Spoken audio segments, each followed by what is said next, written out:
Mummy daddy ఇద్దరికి చెప్తున్నా, నా ఇష్టపూర్తిగా పెళ్లి చేసుకున్నా. మీ టార్చర్ పెట్టినందుకు నేను నా భర్తకు ఫోన్ చేసుకొని రప్పించుకున్నా. సచ్చినా బతికినా నా ఎమ్మటి రావద్దు, నన్ను పట్టించుకోకండి, నన్ను ఇష్టపెట్టండి.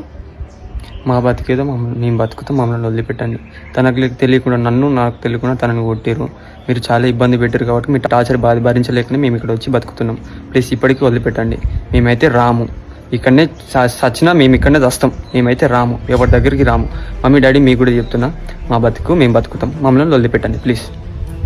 మమ్మీ డాడీని ఇద్దరికి చెప్తున్నా, ఇక పెళ్లి చేసుకున్నా, ఇష్టపెట్టండి. కపుల్స్ చాలామంది కోర్ట్ మ్యారేజ్ గురించి కన్సల్ట్ అవుతారు.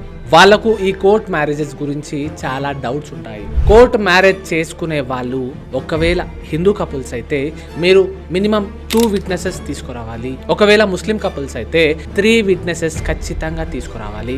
విట్నెసెస్ని తీసుకురావడం అనేది కంపల్సరీ, మ్యాండేటరీ. ఎందుకంటే రేపన్న రోజు మీకు ఏదైనా ప్రాబ్లం కానీ గొడవ కానీ వస్తే, అవునండి ఈ పెళ్లి నా ముందే జరిగింది, నేనే సాక్ష్యం అని ఆ విట్నెస్ చెప్పడానికి ఉంటానండి. అందుకే విట్నెస్ లేకుండా మీ పెళ్లి జరగదు, విట్నెస్ ఉంటేనే మీ పెళ్లి జరుగుతుంది. అండ్ చాలా మంది కపుల్స్ అడిగే ఇంకొక క్వశ్చన్ ఏంటి అంటే, విట్నెస్ మా ఫ్యామిలీ మెంబర్సే ఉండాలా లేదా వేరే వాళ్ళైనా ఉండొచ్చా అని చాలా మందికి డౌట్ ఉంటుంది. అలాంటి కండిషన్ ఏమీ లేదండి.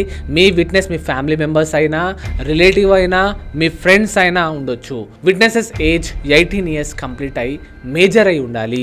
అప్పుడే ఆ విట్నెస్ వ్యాలిడిటీ కన్సిడర్ అవుతుందండి. ఈ రీల్ని కోర్టు మ్యారేజ్ చేసుకోవాలి అనుకుంటున్న వాళ్ళకి షేర్ చేయండి. లా తెలుసుకోండి, మీకు మీరే లాయర్ అవ్వండి. ఇలాంటి ఇంకా ఇన్ఫర్మేషన్ కోసం ఫాలో చేయండి. Thank you.